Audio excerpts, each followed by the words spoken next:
नमस्कार दोस्तों, ये जो आप सामने टूटे हुए महल देख रहे हो, ये हिंदुस्तान का सबसे बड़ा किला चित्तौड़गढ़ का दृश्य है।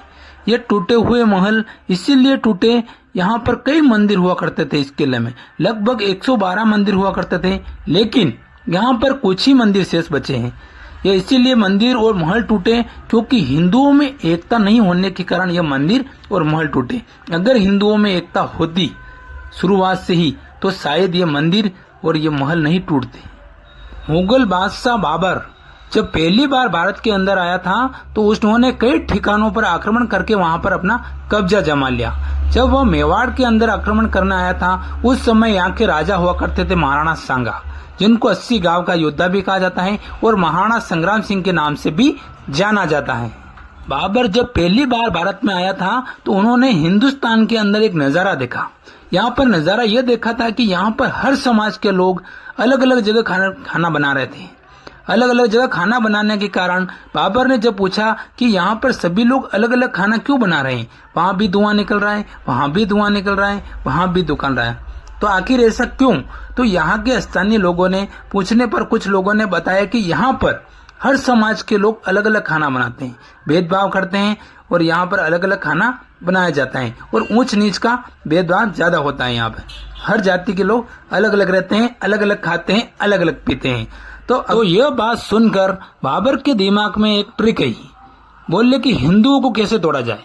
हिंदुओं को तोड़ने की एक ट्रिक आ गई उसके दिमाग में कि हिंदुओं को तोड़ना है तो जाति के आधार पर तोड़ा जा सकता है, क्योंकि यहाँ पर सबसे ज्यादा भेदभाव होता है। हर जाति के लोग अलग अलग खाना बनाते रहते हैं, तो अपन कुछ जाति के लोग अपने इधर करते हैं, जिससे हिंदुओं में अंदर फूट होगी और यहाँ पर कब्जा किया जा सकेगा और यहाँ पर राज किया जा सकेगा हिंदुस्तान के अंदर।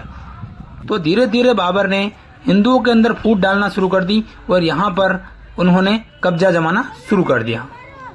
तो उसके बाद बाबर ने कई हिंदुओं के कई लोगों को अपने पक्ष में कर दिया और उन्होंने महाराणा सांगा से खानवा के बीच में एक मिसाल युद्ध हुआ था, जो बाबर और महाराणा सांगा के बीच में हुआ था। उस वक्त बाबर आया था, उस वक्त मेवाड़ का पलड़ा भारी था, जिसके कारण बाबर को मेवाड़ जीतना बहुत ही चाहता था, जिसकी वजह से वह हिंदुस्तान में कब्जा कर सके। जिस समय खानवा का युद्ध हुआ था बाबर और महाराणा सांगा के बीच में, उस समय आसपास के कई राजाओं को संधि प्रस्ताव भेजने के बाद भी नहीं आए। उस समय मेवाड़ अकेला लड़ा था, जिसके कारण मेवाड़ की हार होने के कारण महाराणा सांगा को उस समय युद्ध भूमि से उन घायल हो जाने के कारण उसे बाहर लाया गया और बाहर लाने के बाद कुछ ही दिनों बाद कुछ उन्हीं के लोगों ने उनको जहर दे दिया, जिसके कारण महाराणा सांगा की मृत्यु हो गई। इसके बाद मुगल बादशाह बाबर का कई जगह पर कब्जा कर लिया और कब्जा करने के बाद धीरे धीरे मुगलों ने हिंदुस्तान में कब्जा जमाना शुरू कर दिया। एक बार यहाँ पर आक्रमण किया था अलाउद्दीन खिलजी ने।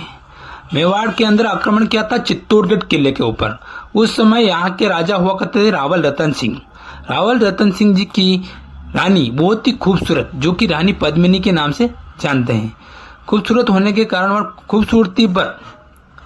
खूबसूरती के लालसा के कारण उन्होंने चित्तौड़गढ़ पर आक्रमण किया और रानी पद्मिनी को हासिल करना चाहता था।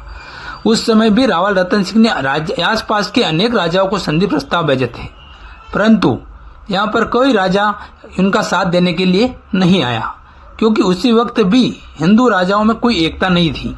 अगर हिंदू राजाओं में एकता होती तो उस समय भी अलाउद्दीन खिलजी को वापस यहाँ से जाना पड़ता।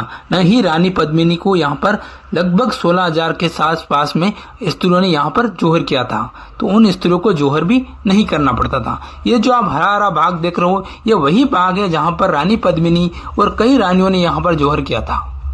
कहा जाता है कि लगभग यहाँ 16,000, कोई 17,000 बोलता है, कोई 18,000 के लगभग बोलता है कि यहाँ पर रानियों ने जोहर किया था। वो जो आप सामने गेट देख रहे हो, ये पूर्वी जोहर गेट के नाम से जाना जाता है। यहाँ पर 2 जोहर गेट बने हुए हैं।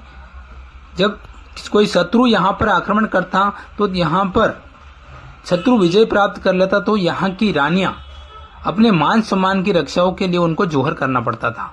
इसी कारण यहाँ पर जोहर किया जाता था, ताकि उनके मान सम्मान पर किसी भी तरह से कोई आंच न आए। इसी विजय स्तंभ के पास में जोहर स्थल बना हुआ है, यहाँ पर जोहर हुआ करता था। जोहर करती हुई रानियों का दृश्य इस तरह से जोहर हुआ करता था। अपने मान सम्मान की रक्षाओं के लिए रानियां जोहर करती थी। हिंदुओं में अगर एकता होती तो शायद ये जोहर नहीं करना पड़ता इन महिलाओं को। निर्दोष महिलाएं नहीं मारी जाती। यहाँ पर 3 बार जोहर हुआ था।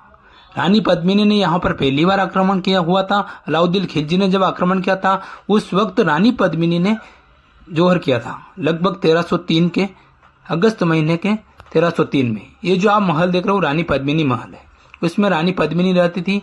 उसने पहली बार जोहर किया था चित्तौड़गढ़ किले के अंदर। दूसरा जोहर हुआ था रानी कर्णावती ने, जो कि महाराणा प्रताप की दादी हुआ करती थी। रानी कर्णावती महाराणा सांगा की पत्नी। उन्होंने 1535 के लगभग उन्होंने दूसरी बार जोहर किया था। और तीसरी बार जोहर हुआ था यहाँ पर उदय सिंह के समय। महाराणा उदय सिंह जी, जो कि महाराणा प्रताप के पिता का शासन हुआ करता था, उस समय अकबर ने 1568 में जब आक्रमण किया था उस समय यहाँ पर तीसरा जोहर हुआ था। और इस युद्ध का नेतृत्व फत्ता चुंडावत और यहाँ के जयमल जी, जो कि मेड़ता के राजा हुआ करते थे, उनके संदर्भ में ये युद्ध लड़ा गया था। युद्ध के हार के बाद उन्होंने यहाँ पर तीसरी बार जोहर हुआ था। तीसरी बार जब जोहर हुआ था उस समय महाराणा प्रताप के पिता उदय सिंह जी का शासन हुआ करता था। उस समय आक्रमण किया था मुगल बादशाह अकबर ने। मुगल बादशाह ने आक्रमण किया था तो उस समय भी आसपास के अनेक हिंदू राजाओं ने उनका मेवाड़ का समर्थन नहीं किया था। अगर मेवाड़ का समर्थन करते तो उनको युद्ध हारना नहीं पड़ता, जिसके कारण भी जोहर नहीं करना पड़ता। इसी प्रकार 3 बार जोहर हुए। 3 बार जोहर होने की मुख्य वजह यही है कि हिंदुओं में एकता न होना। हिंदुओं में अगर एकता होती तो 3 बार ये जोहर नहीं होते। और भी कई जगह पर जोहर हुए, चित्तौड़गढ़ किलों के अलावा भी कई किलों के अंदर जोहर हुए। वो उसका मुख्य वजह यही है कि हिंदुओं में एकता न होने के कारण, फूट के कारण ही यहाँ पर इस देश का विनाश हुआ। यहाँ पर मुगल राज करे और यहाँ पर इसी कारण यहाँ पर अंग्रेजों का शासन भी हुआ और लगभग 200 साल होने के कारण अपने देश को लूट कर ले गए। इसीलिए मेरे देश के भाइयों, मत कहो कि मैं राजपूत हूँ, मत कहो कि मैं ब्राह्मण हूँ, मत कहो कि मैं यादव हूँ, मत कहो कि मैं गुर्जर हूँ, मत कहो कि मैं यह हूँ, मत कहो कि मैं वो हूँ। मत लड़ो इन जातियों के नाम पर, गर्व से कहो कि मैं हिंदू हूँ।